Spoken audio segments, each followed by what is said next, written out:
Hello everyone, commerce अध्ययन में हम देखने वाले हैं इस वीडियो में बिजनेस स्टडीज़ क्लास 11th में जो आपका चैप्टर है सोर्सेस ऑफ बिजनेस फाइनेंस। अगर आपने उन वीडियो को नहीं देखा है कि क्या होता है बिजनेस फाइनेंस, कहाँ कहाँ से कंपनी अपने फाइनेंस को मैनेज करती है, तो उन वीडियोस का लिंक यहाँ आई बटन पर मिल जाएगा, यहाँ से जाकर देख सकते हैं। साथ ही साथ बिजनेस स्टडीज़ के जो इंपॉर्टेंट टॉपिक्स हैं वो अगर आपने नहीं देखे अभी तक, तो बिजनेस स्टडीज़ क्लास 11th की जो प्लेलिस्ट है वो उसका लिंक आपको डिस्क्रिप्शन बॉक्स में मिल जाएगा, वहाँ से जाकर उन वीडियोज़ को देख सकते हैं। इस वीडियो में हम बात करेंगे रिटेन्ड अर्निंग क्या होती है, इसकी मीनिंग को देखेंगे और इसके अलग अलग नाम क्या हैं, ठीक है। साथ ही साथ इसकी मेरिट्स, डीमेरिट्स और लिमिटेशंस क्या होती हैं वो भी इसी वीडियो में डिस्कस करेंगे। तो वीडियो के साथ इन तक बने रहिएगा ताकि हर एक पॉइंट आपको अच्छे से क्लियर हो जाए। तो सबसे पहले अगर हम बात करें रिटेन्ड अर्निंग की बच्चा, तो इसकी मीनिंग की अगर हम बात करें तो वो देख लीजिए। Retained earning denote the profit not distributed among the share holders. देखिए बच्चा, रिटेन्ड अर्निंग क्या होती है, ये प्रॉफिट को डिनोट करती है, प्रॉफिट के उस पार्ट को डिनोट करती है जो कि शेयर होल्डर्स में डिस्ट्रीब्यूट नहीं हुआ है, ठीक है। शेयर होल्डर्स कौन होते हैं? जो कंपनी के शेयर्स को खरीदते हैं और कंपनी के ओनर्स माने जाते हैं। मीन्स अगर कंपनी के जो मालिक हैं उनके बीच में प्रॉफिट पूरा डिस्ट्रीब्यूट नहीं हुआ है, तो प्रॉफिट का जितना पोर्शन बचा कर रख लिया गया है कंपनी के द्वारा, उसको हम बोलते हैं कि वो रिटेन्ड अर्निंग है, ठीक है बच्चा। तो इसलिए कंपनी इन प्रॉफिट्स को बचा कर रखती है ताकि वो अपनी जो भी उनके फाइनेंशियल रिक्वायरमेंट्स है उसको ईजिली फुलफिल कर सके। ओके, नेक्स्ट देखते हैं आगे क्या है। The practice of retained earning as a method of self financing or internal financing is commonly used by the established companies। देखिए बच्चा, रिटेन्ड अर्निंग को हम कहते हैं सेल्फ फाइनेंसिंग। सेल्फ फाइनेंसिंग क्यों? क्योंकि एक कंपनी या बिजनेस जो भी प्रॉफिट कमा रहे हैं उस प्रॉफिट को वो अपने बीच में मीन्स मालिकों में पूरा ना बांट करके थोड़ा बहुत बांटते हैं और कुछ अमाउंट बचा कर रख लेते हैं प्रॉफिट का, ठीक है। जैसे कि मान लीजिए जो आपके शेयर होल्डर्स हैं, आप इनको डिविडेंड देते हैं, ठीक है। अब डिविडेंड क्या होता है? डिविडेंड होता है प्रॉफिट का ही पार्ट, ठीक है। प्रॉफिट का एक पार्ट आप अपने शेयर होल्डर्स को देते हैं और कुछ पार्ट प्रॉफिट का जब बचा लेते हैं तो उसको रिटेन्ड अर्निंग कहते हैं। अब वो प्रॉफिट जो था वो बिजनेस का तो है, कंपनी का ही तो है, तो जब कंपनी का ही है तो इसको बोलते हैं सेल्फ फाइनेंसिंग। कंपनी क्या करती है? अपनी फाइनेंशियल रिक्वायरमेंट को अपने ही प्रॉफिट अमाउंट से फुलफिल करती है। तो जो प्रॉफिट बचाया, जैसे आपने रिटेन्ड अर्निंग बोला है, वही सेल्फ फाइनेंसिंग का काम करते हैं, ठीक है। इंटरनल फाइनेंसिंग क्यों बोलते हैं? कंपनी का ही पैसा था, कंपनी के अंदर ही लगा दिया गया, ठीक है। कंपनी की सेल्फ ग्रोथ के लिए उन्होंने अपने सेल्फ प्रॉफिट को ही क्या किया? अपने ही बिजनेस में वापस से यूज़ कर लिया, उसको री इन्वेस्ट कर दिया, ठीक है। तो इसीलिए इसको हम इंटरनल फाइनेंसिंग भी बोलते हैं बच्चा। इस्टेब्लिश्ड कंपनीज़ के द्वारा ही क्यों इसको यूज़ किया जाता है? क्योंकि देखिए, जितनी भी नई कंपनीज़ आती हैं तो नई कंपनीज़ का ज़्यादा से ज़्यादा क्या होता है कि जो भी उनके शेयर होल्डर्स हैं वो खुश रहें। जब वो खुश रहेंगे तो ज़्यादा पैसे इन्वेस्ट करेंगे कंपनी में। तो वो खुश कैसे रहेंगे? जब वो अपने शेयर होल्डर्स को ज़्यादा डिविडेंड देंगे। डिविडेंड क्या होता है? जो भी कंपनी प्रॉफिट कमाती है उस प्रॉफिट में से ही वो अपने शेयर होल्डर्स को डिविडेंड देती है। डिविडेंड प्रॉफिट का ही पार्ट होता है, जिसे आप लाभांश बोलते हैं, लाभ का अंश या प्रॉफिट का पार्ट, ठीक है बच्चा। तो जब शेयर होल्डर्स को ज़्यादा डिविडेंड मिलता है तो शेयर होल्डर्स खुश रहते हैं और फिर ज़्यादा पैसे इन्वेस्ट करते हैं उस कंपनी में। तो नई कंपनी का मोटिव ये होता है, तो वो ज़्यादातर रिटेन्ड अर्निंग नहीं कर पाती हैं। लेकिन जो कंपनी पहले से वेल इस्टेब्लिश्ड हैं, तो ऐसी कंपनीज क्या करती हैं? अच्छा प्रॉफिट भी कमाती हैं, अपने शेयर होल्डर्स को उस प्रॉफिट का कुछ पार्ट एज अ डिविडेंड दे देती हैं और कुछ part as a retained earning अपने पास रख लेती हैं ताकि वो फ्यूचर में अपनी फाइनेंशियल रिक्वायरमेंट्स को फुलफिल कर सकें, ठीक है बच्चे, समझिए। तो ध्यान रखिएगा, जो आपके MCQs क्वेश्चंस आते हैं ना एक एक नंबर के, उसमें ये पूछ सकते हैं कि रिटेन्ड अर्निंग को और क्या हम बोलते हैं। सो सेल्फ फाइनेंसिंग बोलते हैं, इंटरनल फाइनेंसिंग भी बोलते हैं। आगे देखते हैं और क्या है। It is also known as ploughing back of profits. Ploughing back, plough means समझते हैं ना बच्चा, जब खेत को जोता जाता है, जोतने वाला काम मीन्स वापस से आप उसमें फसल को उगा सकते हैं, है ना। तो सेम चीज़, उसी प्रॉफिट को क्या करती है कंपनी, जो उन्होंने अर्न किया, जो रिटेन्ड अर्निंग है उनके पास, प्रॉफिट का जो पार्ट है, उसको वापस से अपने ही बिजनेस में री इन्वेस्ट कर देना, है ना। मीन्स उसी प्रॉफिट से और प्रॉफिट को बनाना, है ना, पैसे कमाना। तो ये क्या होता है? ये प्लोइंग बैक ऑफ प्रॉफिट भी बोलते हैं इसको। किसको? रिटेन्ड अर्निंग को। रिटेन्ड अर्निंग किसका पार्ट है, किसको डिनोट करता है? तो ये प्रॉफिट के उस पोर्शन को डिनोट करता है जो कि शेयर होल्डर्स में और ओनर्स में डिस्ट्रीब्यूट नहीं हुआ हो। क्लियर बच्चे, समझ गए? तो ये भी ध्यान रखिएगा, इसको क्या बोलते हैं? प्लोइंग बैक ऑफ प्रॉफिट्स भी बोलते हैं।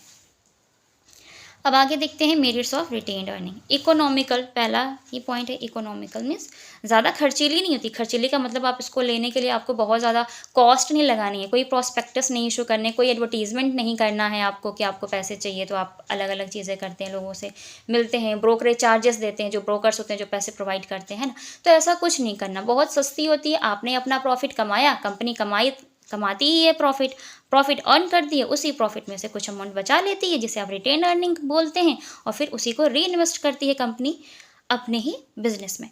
ठीक है।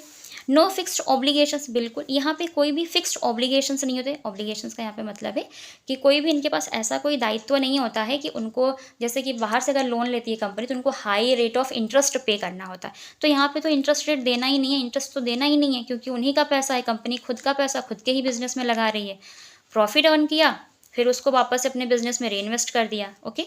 फिर है नो सिक्योरिटी और चार्ज ऑन एसेट्स।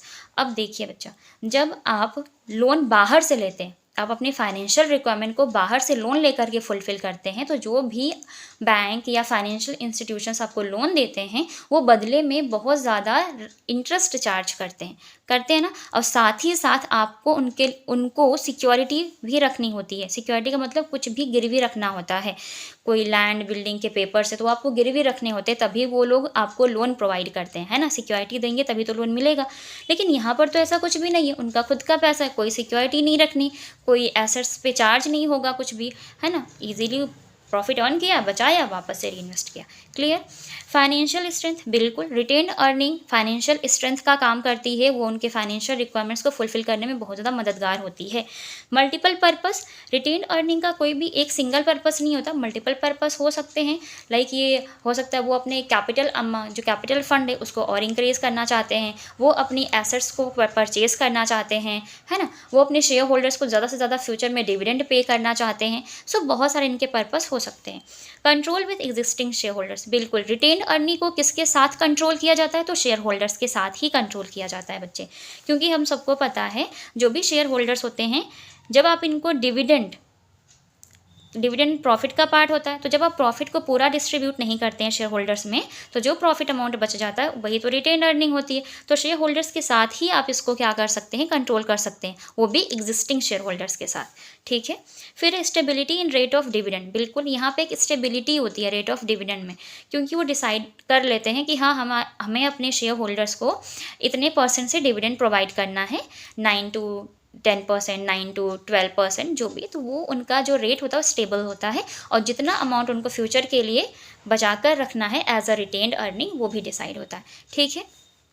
फिर है कैपिटल फॉर्मेशन, बिल्कुल रिटेन्ड अर्निंग कैपिटल फॉर्मेशन में हेल्प तो करेगी। पैसा है, जब आप पैसा थोड़ा थोड़ा सा करके जोड़ते हैं तो एक कैपिटल अमाउंट फॉर्मेट होता है, एक बड़ा अमाउंट बन जाता है बच्चे। ठीक है। जैसे वो हम लोग गुल्लक भरते ना, तो आप डेली उसमें 10-10 रुपये डालते हैं, तो हो सकता है एक टाइम पे उसमें 1000 रुपये हो जाए, है ना, 5000 रुपये हो जाए। तो ठीक वैसे ही बिजनेस भी क्या करता है, जो भी उनका प्रॉफिट अमाउंट होता है एज अ रिटेन्ड अर्निंग वो उसको सेव करते जाते हैं और एक कैपिटल फॉर्मेशन क्रिएट हो जाता है। ठीक है। फिर है शॉक अब्जॉर्प्शन। शॉक अब्जॉर्प्शन का मतलब है बच्चा यहाँ पर कि जो कंपनी होती है, देखिए फ्यूचर अनसर्टेन है, हम सबको पता है, तो जो हमारी इकोनॉमिक है, जो हमारे देश की इकोनॉमिक है, वो मतलब ऊपर नीचे होती रहती है। ऊपर नीचे दैट मीन्स कि कभी महंगाई आ जाती है ना, प्राइस राइज होता है, कभी प्राइस डाउन हो जाता है, जो आपके डिप्रेशन वाली सिचुएशंस आती हैं, इन्फ्लेशन वाली सिचुएशंस आती हैं, तो उनके साथ डील करने के लिए कंपनी को बहुत ज़्यादा हेल्प हो जाती है रिटेन्ड अर्निंग के थ्रू। ठीक है बच्चा। तो वो इकोनॉमिकल जो कंडीशंस है उनके साथ वो क्या कर सकती है, उसको इजीली अडॉप्ट कर पाती है, इजीली अब्जॉर्ब कर पाती है। ओके, समझ गए। तो मेरिट्स ऑफ रिटेन्ड अर्निंग ये थी। अभी हम इसकी लिमिटेशंस भी देख लेते हैं इसी वीडियो में। बच्चा लिमिटेशंस ऑफ रिटेन्ड अर्निंग को आप इसको डीमेरिट्स ऑफ रिटेन्ड अर्निंग भी लिख सकते हैं। सो फर्स्ट पॉइंट है मिस यूटिलाइजेशन ऑफ फंड्स। तो जब कभी भी कंपनी के पास ज़्यादा फंड हो जाता है तो कंपनी क्या करती है, उसका मिस यूज़ भी कर लेती है। तो मिस यूटिलाइज करना उस फंड को या उस रिटेन्ड अर्निंग को जो कंपनी ने अर्न किया हुआ है, तो प्रॉपर यूज़ नहीं हो पाता अगर उनके पास उस फाइनेंस को हैंडल करने के लिए बहुत अच्छे फाइनेंशियल मैनेजर्स नहीं हैं तो। ओके, फिर है over capitalisation of economic power. Over capitalisation means पूंजीवादी जो एक व्यवस्था होती है वो बहुत ज़्यादा हो जाती है। मीन्स कंपनी क्या करती है फिर ऐसे में, वो अपने शेयर होल्डर्स को कम प्रॉफिट डिस्ट्रीब्यूट करती है, मीन्स प्रॉफिट या वही डिविडेंड कम देती है ना। प्रोडक्ट की क्वालिटी में बहुत ज़्यादा इन्वेस्ट नहीं करती है, सिर्फ वो ओवर कैपिटलाइजेशन पे कि पैसे ज़्यादा से ज़्यादा क्या करने हैं, कैपिटल फंड के रूप में रखने हैं, ठीक है, बनाने हैं, पैसे बनाने हैं, लेकिन वो क्वालिटी ऑफ प्रोडक्ट पे ध्यान नहीं देती, फैसिलिटीज़ पे ध्यान नहीं देती, तो वो सारी चीज़ें, तो ये तो गलत हुआ ना। तो ये भी एक इसकी लिमिटेशन, इसकी डिमेरिट है, ठीक है। रिटेन्ड अर्निंग से सिर्फ पैसे बनाए जाते हैं, ना शेयर होल्डर्स पे ध्यान दिया जाता है, ना क्वालिटी पे ध्यान दिया जाता है, ये सारी चीज़ें।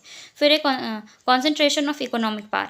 अब इकोनॉमिक पावर पे सबसे ज़्यादा वो ध्यान देती है जो आपकी कंपनीज़ हैं, ठीक है, उसका पूरा कॉन्सेंट्रेशन होता है इकोनॉमिक पावर पे, कि हाँ जितना ज़्यादा वो इकोनॉमिकली स्ट्रांग होंगे, मीन्स उनके पास जितनी ज़्यादा कैपिटल होगी, जितने ज़्यादा पैसे होंगे, वो उनके लिए अच्छा है। पर ऐसा तो नहीं होता। आप जब तक अपने जो भी आपके डीलर्स हैं, जो भी आपके कस्टमर्स हैं, जो भी आपकी सर्विसेज को यूज़ कर रहे हैं, आपके प्रोडक्ट को यूज़ कर रहे हैं, उन पे कॉन्सेंट्रेट नहीं करेंगे, उनके रिक्वायरमेंट पे ध्यान नहीं देंगे, प्रोडक्ट क्वालिटी पे ध्यान नहीं देंगे, तब तो गड़बड़ हो जाएगी ना। तो वो बस क्या करते हैं कि वो अपनी इकोनॉमिक पावर पे ध्यान देते हैं कि बस उन्हें फाइनेंशियली बहुत स्टेबल होना चाहिए, स्ट्रांग होना चाहिए, ठीक है। फिर है dissatisfaction of share holders. Dissatisfaction हो गई, जैसे मैंने बताया कि अगर वो सिर्फ कैपिटलाइजेशन पे ध्यान दे रहे हैं, अपने शेयर होल्डर्स को प्रॉपर डिविडेंड टाइम पे डिस्ट्रीब्यूट नहीं कर रहे हैं और ज़्यादा डिविडेंड नहीं दे रहे हैं, तो यहाँ पर क्या होते हैं, शेयर होल्डर्स डिससेटिस्फाई हो जाते हैं उस कंपनी से, ठीक है। तो फिर हो सकता है कि फ्यूचर में उस कंपनी में अपने पैसे लगाएं ही ना, उस कंपनी के शेयर्स को खरीदें ही ना, कुछ भी हो सकता है। तो ये इसकी कुछ लिमिटेशंस है, जिसे आप डीमेरिट्स भी बोल सकते हैं, और आप इसको और एक्सप्लेन करके लिख सकते हैं। यकीन करती हूँ इस वीडियो में आपको रिटेन्ड अर्निंग के मीनिंग, उसकी मेरिट्स, डीमेरिट्स और लिमिटेशन समझ में आ गई होंगी। तो वीडियो अच्छी लगी तो लाइक ज़रूर कीजिएगा, अपने फ्रेंड्स के साथ शेयर कीजिए। साथ ही साथ चैनल पे आप हमारे नए विजिटर हैं तो चैनल को सब्सक्राइब कर लें और बेल आइकन को प्रेस कर लें, ताकि आने वाले वीडियोस की नोटिफिकेशंस बिल्कुल टाइम पर मिलती रहे। किसी भी टॉपिक से रिलेटेड आपको वीडियो चाहिए तो आप मुझे कमेंट सेक्शन में कमेंट करके बता सकते हैं, और इंस्टाग्राम पेज पर भी डायरेक्ट मैसेज कर सकते हैं। सो आज की वीडियो में इतना ही, मिलते हैं नेक्स्ट वीडियो में, तब तक के लिए take care and thank you so much for watching this video.